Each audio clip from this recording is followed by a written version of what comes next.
نصیب سے زیادہ قیمتی دعا ہوتی ہے، کیونکہ جب زندگی میں سب کچھ بدل جائے تب انسان کے پاس دعا ہی بچتی ہے جو نصیب بدل دیتی ہے۔ جن لوگوں کی تنہائی پاک ہوتی ہے ان کی دعائیں کبھی رد نہیں ہوتی۔ دو آدمیوں سے ملنا مشکل ہے، ایک وہ جو خود کو پہچان لے، دوسرا وہ جو خود سے بچھڑ جائے۔ کچھ تکلیفیں ہمارا امتحان لینے نہیں بلکہ دوسروں کی پہچان کروانے آتی ہیں۔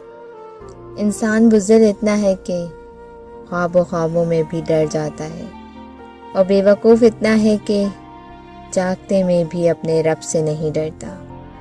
تم اس وقت تک اپنے آپ کو انسان مت کہو جب تک تم اپنے غصے پر قابو نہ پالو۔ عروج پہ ایسا کچھ نہ کرو کہ زوال میں تمہارا حال پوچھنے والا بھی کوئی نہ ہو۔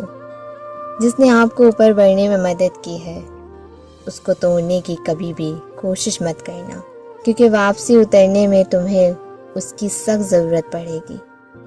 وقت سب کو ملتا ہے زندگی بدلنے کے لیے، لیکن زندگی دوبارہ نہیں ملتی وقت بدلنے کے لیے۔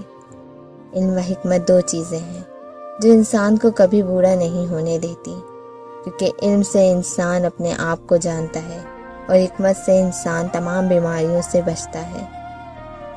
یا تو ویسے ہی بن جاؤ جیسے خود کو ظاہر کرتے ہو، یا خود کو ایسا ہی ظاہر کرو جیسا تم در حقیقت ہو۔ عقل جیسی کوئی دولت نہیں اور جہالت جیسی کوئی غربت نہیں۔ انسان کو وہی شے تکلیف دیتی ہے جس کے بارے میں اس نے سب سے زیادہ توقع رکھی ہو، لیکن بندہ اپنے رب سے توقع رکھے تو اس کی تکلیف کو آسانی میں بدل دیتا ہے۔ کوئی عبادت کی چاہ میں رویا، کوئی عبادت کی راہ میں رویا۔ عجب ہے یہ نماز محبت کا سلسلہ، کوئی قضا کر کے رویا، کوئی ادا کر کے رویا۔ یہ بات ہمیشہ یاد رکھنا کہ دنیا کی محبت سے رب نہیں ملتا، لیکن رب کی محبت سے دنیا و آخرت دونوں مل جاتی ہیں۔